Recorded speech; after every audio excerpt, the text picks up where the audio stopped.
दोस्तों, आज की वीडियो में हम हैदराबाद रियासत के 8वें जानशीन मुकर्रम बहादुर जा की ज़िंदगी पर बात करेंगे। ये कितने एहसासों के मालिक थे, इन्होंने कितनी शादियां की और दुनिया का अमीर तरीन शख्स आखिरी उम्र में 2 कमरों के फ्लैट में रहने पर कैसे मजबूर हुआ।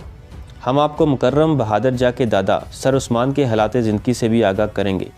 इस वीडियो में हम आपको हैदराबाद के निज़ामों के मतलब कुछ शर्मनाक हक़ाइक़ भी बताएंगे कि आखिर इन्होंने मुसलमानों के मुकाबले में अंग्रेज़ का साथ क्यों दिया। तो चलते हैं वीडियो की तरफ। हैदराबाद के मायनी हैदर का शहर के हैं।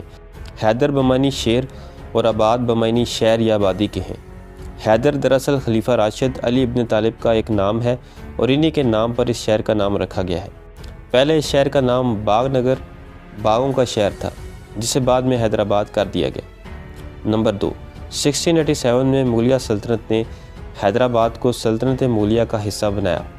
नंबर 3, 1724 में मुग़ल वायसरे निज़ामुल मुल्क आसफ़ जा अव्वल ने मुग़ल सल्तनत से बगावत की और अपनी खुद मुख्तारी का ऐलान कर दिया और मुमलिकत आसफ़िया की बुनियाद डाली। मुमलिकत आसफ़िया को निज़ाम हैदराबाद के नाम से भी जाना जाता है। नंबर 3, हैदराबाद के पहले हुक्मरान निज़ामुल मुल्क का असल नाम मीर कमरुद्दीन था। ये नाम खुद मुग़ल शहंशाह औरंगज़ेब आलमगीर ने रखा था। निज़ामुल मुल्क के अजदाद का ताल्लुक़ तुर्किस्तान से था। नंबर 4, निज़ामुल मुल्क में वो तमाम सलाहियतें थीं जो सल्तनत मुग़ल के ज़वाल को रोक सकती थी। इनको जब मोहम्मद शाह के दौर में 1722 में हिंदुस्तान का वज़ीर-ए-आज़म बनाया गया तो इन्होंने ज़वाल सल्तनत को रोकने के लिए ज़रूरी इस्लाहात करना चाहिए, और जब बादशाह और इनके नाअहल मुसाहिबीन ने इन इस्लाहात की राह में रुकावटें डाली तो निज़ामुल मुल्क बददिल होकर दक्कन चले गए। यहाँ इन्होंने एक खुद मुख्तार हुक्मरान की हैसियत से हुकूमत की, मगर वो मुग़ल बादशाह का इतना लिहाज करते थे कि इसके हुक्म पर दिल्ली पहुँच जाते थे। चुनांचे नादिर शाह के हमले के मौके पर इन्होंने दिल्ली जाकर मुग़ल बादशाह के हकूक़ की हिफाजत के लिए हर मुमकिन कोशिश की थी। नंबर 5, दोस्तों, यहाँ ये बात काबिल ज़िक्र है कि जब ईस्ट इंडिया कंपनी की अफवाज ने टीपू सुल्तान की रियासत मैसूर पर हमला किया तो निज़ाम की क़यादत में रियासत हैदराबाद की अफवाज ने अंग्रेज़ों का साथ दिया था।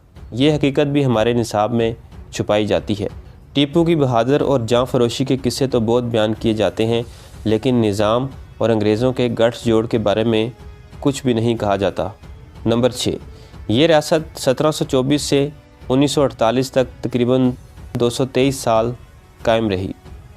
तकसीम हिंद के बाद इस रियासत ने भारत से अलग रहने की कोशिश की, लेकिन ऐसा ना हो सका। तकसीम हिंद के नतीजे में ये रियासत भारत का हिस्सा बन गई और यूँ निज़ाम रियासत का अख्तिताम हो गया।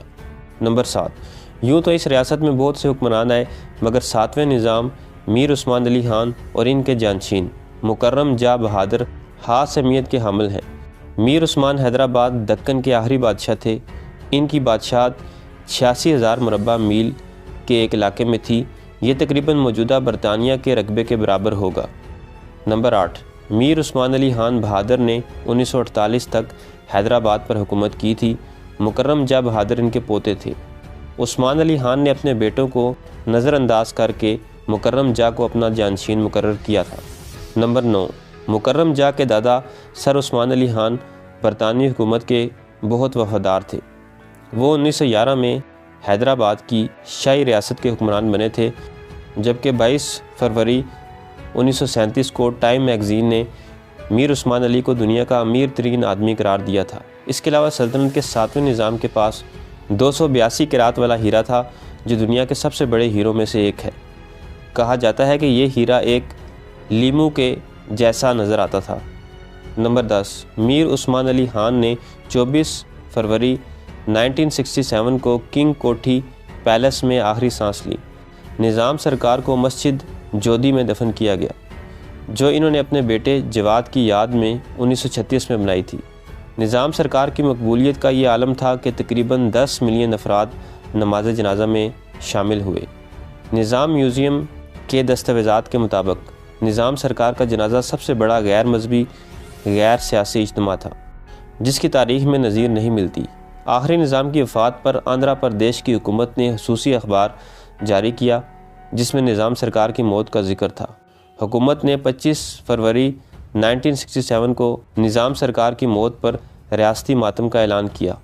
हुकूमती दफातर एजाज़ के निशान के तौर पर बंद किए गए।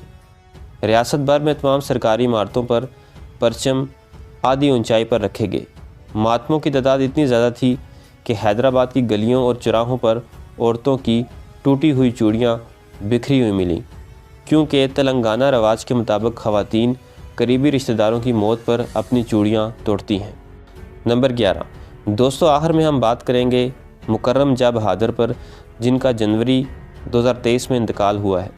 इंडिया में हैदराबाद दक्कन के निज़ाम मीर उस्मान अली खान के पोते मुकर्रम जा बहादुर के इंतकाल के साथ ही निज़ाम दौर का अख्तिताम हो गया।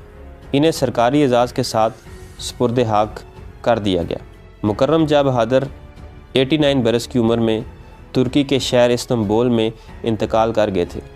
मुकर्रम जा की अपने आबाई वतन में दफन होने की ख्वाहिश के मद्देनज़र 17 जनवरी को इनकी मैयत हैदराबाद दक्कन लाई गई, जहां आखिरी रस्मात की अदायगी के बाद आसफ जा के कब्रिस्तान में इनकी तदफीन कर दी गई। मुकर्रम जा बहादुर की पैदाइश 1933 में फ़्रांस के शहर नीस में हुई थी। नवाब मीर उस्मान अली खान ने इनको अपना जानशीन करार दिया था। मुकर्रम जा ने इब्तदाई तालीम दोरादन में हासिल की और बाद अज़ा आला तालीम के हसूल की गर्ज से लंदन गए, जहाँ इन्होंने लंदन स्कूल ऑफ इकनॉमिक्स और Royal Military Academy Sandhurst में दाखिला लिया। मुकर्रम जा बहादुर ने 5 शादियाँ की थी। बदकिस्मती से 5 शादियों में से कोई भी कामयाब न रह सकी। इन्होंने पहली शादी 1959 में ईसरिया बरगीन से की, जो एक तुर्क रईस ख़ानदान से ताल्लुक़ रखती थी। दूसरी शादी साल 1979 में साबिक़ एयर होस्टेस और BBC की गैर मुस्लिम मुलाजमा हेलन सीमैन से की, जिन्होंने बाद में इस्लाम कबूल कर लिया था और नाम तब्दील करके आयशा रख लिया। आयशा के इंतकाल के बाद मुकर्रम जा ने 1992 में तीसरी शादी साबिक़ मिस तुर्की मनोलिया ओवनर से की। चौथी शादी साबिक़ मिस मराकश जमीला बुलरोज से रचाई, जबकि 5वीं शादी 2 साल बाद 1994 में शहज़ादी आयशा आर्चीदी से की। अगर इनकी दौलत और जायदाद की बात की जाए तो 80 की दहाई तक मुकर्रम जा हिंदुस्तान के अमीर तरीन शख्स थे। ताहम 90 की दहाई में तलाक़ के तसीफ़े में वो कुछ असासे खो बैठे। उस वक़्त इनके एहसासों का मजमूई तखमीना 1 अरब अमरीकी डॉलर लगाया गया था। हैदराबाद से शाया होने वाले रोज़नामा सियासत के मुताबिक 7वें निज़ाम के जानशीन के तौर पर मुकर्रम जा दुनिया के सबसे बड़े ख़जाने के मालिक बन गए, लेकिन पुरतईश तर्ज़ ज़िंदगी, जायदाद और शाही महल्लात की देखभाल में गफलत और महंगे ज़ेवरात पर बेदरेक खर्च करने की आदत के बायस इनकी तमाम दौलत खर्च होगी। मुकर्रम जा को लगभग 25,000 करोड़ रुपए की जायदाद वरासत में मिली थी, और जब ये वरासत इनको मुंतकिल हुई तो उस वक़्त उनकी उम्र सिर्फ 30 साल थी। ज़िंदगी भर बैठ कर खाने की आदत और अपने पुरतईश तर्ज़ ज़िंदगी पर बेतहाशा अखराजात करने की वजह से इन्हें ज़िंदगी के आखिरी दिनों में 2 कमरों वाले एक फ़्लैट में रहना पड़ा। बहरहाल मुकर्रम जा की वफ़ात से एक तारीख़ी विरासत का ख़ात्मा हो गया। तो दोस्तों, ये थी मेरी आज की वीडियो पसंद आए तो चैनल को सब्सक्राइब करें। मिलते हैं अगली वीडियो में। अल्लाह हाफ़िज़।